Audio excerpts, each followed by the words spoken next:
Assalamualaikum warahmatullahi wabarakatuh. Alhamdulillahirabbil alamin. Assalatu wassalamu ala asrofil anbiya'i wal mursalin sayyidina wa maulana Muhammadin wa ala alihi wa sahbihi ajma'in, amma ba'du. Kepada yang terhormat Ibu Afifah MPD selaku dosen mata kuliah Psikologi Belajar dan juga teman-teman mahasiswa Prodi PAI yang berbahagia. Alhamdulillah, puji syukur kehadirat Allah Subhanahu wa Ta'ala yang telah memberikan kesempatan kepada saya kali ini untuk menyampaikan presentasi dalam keadaan sehat walafiat. Sholawat serta salam tetap kita haturkan kepada junjungan kita Nabi Muhammad Shallallahu Alaihi Wasallam yang kita nantikan syafaatnya kelak di yaumil qiyamah. Langsung saja, saya di sini sekarang akan membahas tentang memahami konsep motivasi belajar. Nah, kali ini saya akan membahas tentang motivasi belajar. Motivasi berasal dari kata motif yang artinya adalah dorongan, kemauan, dan alasan. Jadi, motivasi dapat diartikan sebagai pendorong yang dimiliki oleh seseorang untuk melakukan suatu tindakan. Sedangkan belajar merupakan suatu proses yang ditandai dengan adanya perubahan pada diri seseorang. Dari yang belum tahu menjadi tahu, dari yang sudah tahu menjadi lebih tahu. Selanjutnya yaitu jenis-jenis motivasi. Jenis-jenis motivasi ini ada dua. Yang pertama yaitu motivasi intrinsik dan yang kedua adalah motivasi ekstrinsik. Nah, sekarang akan bahas yang pertama. Motivasi intrinsik merupakan motivasi internal untuk melakukan sesuatu demi sesuatu. Maksudnya adalah tujuan itu sendiri. Misalnya, siswa mungkin akan belajar untuk menghadapi ujian karena dia senang dengan pelajaran yang akan diujikan. Yang kedua yaitu motivasi ekstrinsik. Motivasi ini merupakan motivasi yang dicapai untuk melakukan sesuatu yang lain. Maksudnya adalah cara untuk mencapai tujuan. Nah, misalnya siswa mungkin akan belajar keras dan juga giat karena dia ingin mendapatkan nilai ujian yang terbaik. Selanjutnya yaitu prinsip motivasi belajar. Beberapa prinsip motivasi belajar ini biasanya digunakan sebagai pedoman ketika proses belajar mengajar. Cara lain, yang pertama yaitu prinsip kompetensi.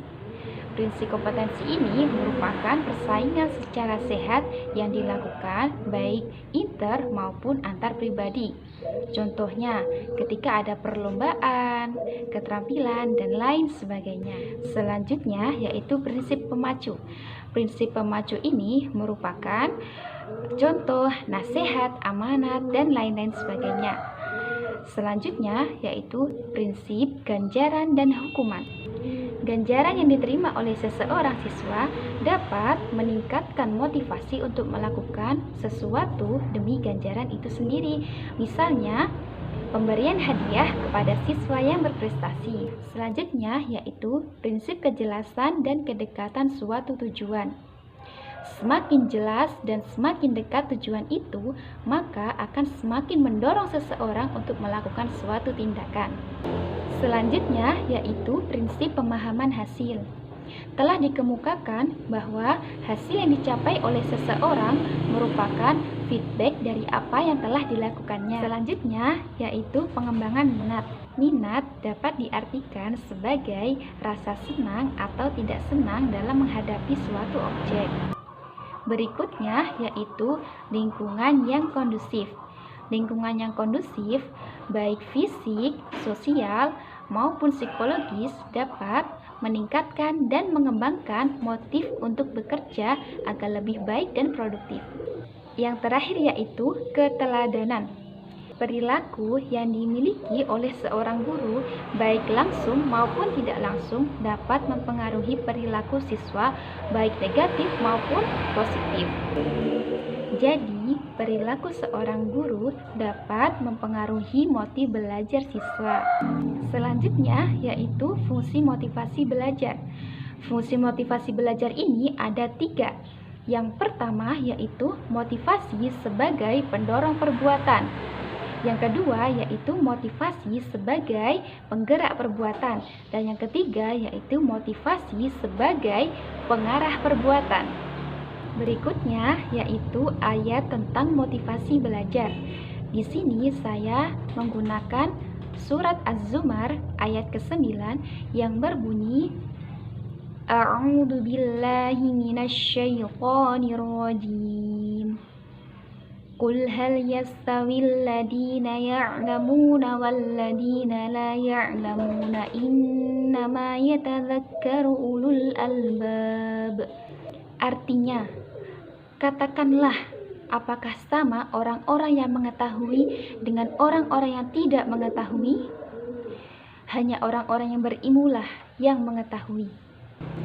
Ayat selanjutnya saya mengambil dari surat Al-Mujadalah ayat 11 yang berbunyi Yarfa'illahu alladhina amanu minkum walladhina utul ilma darajat wallahu bima ta'maluna khabir. Yang artinya Allah akan mengangkat derajat orang-orang yang beriman di antara kamu dan orang-orang yang mempunyai ilmu beberapa derajat. Dan Allah Maha teliti apa yang kamu kerjakan. Pada kedua ayat tadi sudah dijelaskan bahwa betapa pentingnya menuntut ilmu untuk belajar. Dalam agama Islam, seseorang muslim tidak hanya ditekankan untuk belajar agama saja, tetapi juga belajar ilmu yang lainnya seperti matematika, ekonomi, biologi, dan lain sebagainya. Untuk menjalani hal tersebut tidak luput dari adanya motivasi. Bill Gates pernah mengatakan bahwa adalah baik untuk merayakan kesuksesan, tetapi adalah penting untuk mengambil pelajaran dari sebuah kegagalan. Disinilah pentingnya motivasi dalam proses belajar. Motivasi merupakan pendorong yang dimiliki oleh seseorang untuk mencapai suatu tindakan. Motivasi menjadi mesin penggerak untuk mencapai suatu tujuan belajar. Hal ini menegaskan bahwa motivasi adalah satu faktor penting untuk keberhasilan seseorang dalam mencapai suatu tindakan, termasuk dalam kegiatan belajar mengajar. Baik, itu yang dapat saya sampaikan tentang motivasi belajar. Terima kasih telah menonton video ini. Cukup sekian yang dapat saya sampaikan. Kurang lebihnya mohon dimaafkan ya. Wassalamualaikum warahmatullahi wabarakatuh.